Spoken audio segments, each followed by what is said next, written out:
যুক্তরাজ্যের রাজধানী লন্ডন নগরীর ১৪ নির্বাচনী আসনের ঘোষিত ফলাফল ঘোষণা করা হয়েছে।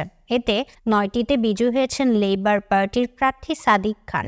২০১৬ সালে প্রথম মুসলিম হিসেবে লন্ডনের মেয়র হিসেবে তার যাত্রা শুরু হয়। পাকিস্তানি বংশোদ্ভূত রাজনীতিবিদ তখন থেকে এই পদে অধিষ্ঠিত। ২০১৮ সালে সাদিক খান জনপ্রিয় সাময়িকী টাইম ম্যাগাজিনের বিশ্বের ১০০ জন প্রভাবশালী ব্যক্তির তালিকায় অন্তর্ভুক্ত হন। চলুন জানা যাক, একজন পাকিস্তানি বংশোদ্ভূত হয়েও টানা ৩বার লন্ডনের মেয়র হওয়া কে সাদিক খান। আজকের এই ভিডিওতে জানাবো তাকে নিয়ে বিস্তারিত।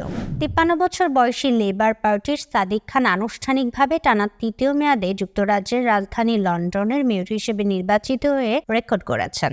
অপরাধ দমন ও বিশুদ্ধ বায়ুর প্রতিশ্রুতি দেওয়ায় এবারে জয়লাভের বড় ভূমিকা রেখেছে বলে ব্রিটিশ সংবাদ মাধ্যম বিবিসি এক প্রতিবেদনে খবরটি দিয়েছে।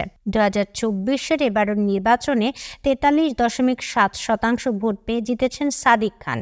তার প্রতিদ্বন্দ্বী কনজারভেটিভ পার্টির সুসান হল পেয়েছেন ৩২.৬% ভোট। সুসান হলকে ২,৭৬,০০০-এর বেশি ভোটে হারিয়েছেন সাদিক খান। তিনি টরিদের ২টি এলাকা সহ ১৪টি নির্বাচনী এলাকার মধ্যে ৯টিতেই জয়ী হয়েছেন। এই নির্বাচনে ২৪ লাখ ভোট পড়েছে, যা মোট ভোটারের ৪২.৮%। গতবারের তুলনায় এবার ভোটের হার কিছুটা কম। পাকিস্তানি বংশোদ্ভূত সাদিক খানের এই জয়ের মধ্য দিয়ে লেবার পার্টি আরও শক্ত অবস্থানে চলে গেল। ২০১৬ সালে প্রথম মুসলিম হিসেবে লন্ডনের মেয়র হিসেবে তার যাত্রা শুরু হয়। পাকিস্তানি বংশোদ্ভূত রাজনীতিবিদ তখন থেকে এই পদে অধিষ্ঠিত। সাদিক খান ৮ অক্টোবর ১৯৭০ সালে লন্ডনে জন্মগ্রহণ করেন। তার ২ বছর আগে ১৯৬৮ সালে তার বাবা মা পাকিস্তান থেকে যুক্তরাজ্যে চলে যান। বাবা আমানুল্লাহ ছিলেন বাস চালক, মা সেহরুন দর্জির কাজ করতেন। ৭ ভাই ও ১ বোনের মধ্যে সাদিক পঞ্চম। সাদিক খান ইউনিভার্সিটি অব নর্থ লন্ডন থেকে পড়াশোনা করেছেন।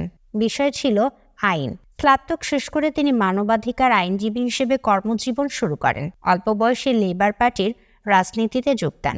ব্যক্তিগত জীবনে সাদিক খানের ২ সন্তান রয়েছে। রাজনীতির পাশাপাশি তিনি খেলাধুলায়ও আগ্রহী। সাদিক খানের প্রিয় খেলা ফুটবল, ক্রিকেট এবং বক্সিং। তিনি ২০১৪ সালে লন্ডন ম্যারাথনে অংশগ্রহণ করেছিলেন। ২০১৮ সালে সাদিক খান জনপ্রিয় সাময়িকী টাইম ম্যাগাজিনের দ্বারা বিশ্বের ১০০ জন প্রভাবশালী ব্যক্তির তালিকায় অন্তর্ভুক্ত হন।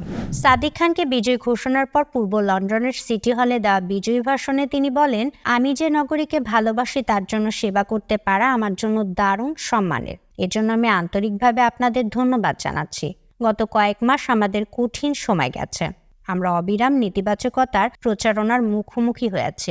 আমি গর্বিত যে সত্যের সাথে আমরা সে ভয় দেখানোর উত্তর দিতে পেরেছি। তৃতীয় মেয়াদের জন্য নির্বাচিত হওয়া এবং উত্তরোত্তর জয়ের ব্যবধান বাড়ানো সত্যিই সম্মানের। আজ ইতিহাস গড়ার দিন নয়, বরং আজ আমাদের ভবিষ্যৎকে আরও উজ্জ্বল করার পথে এগিয়ে যাওয়ার দিন।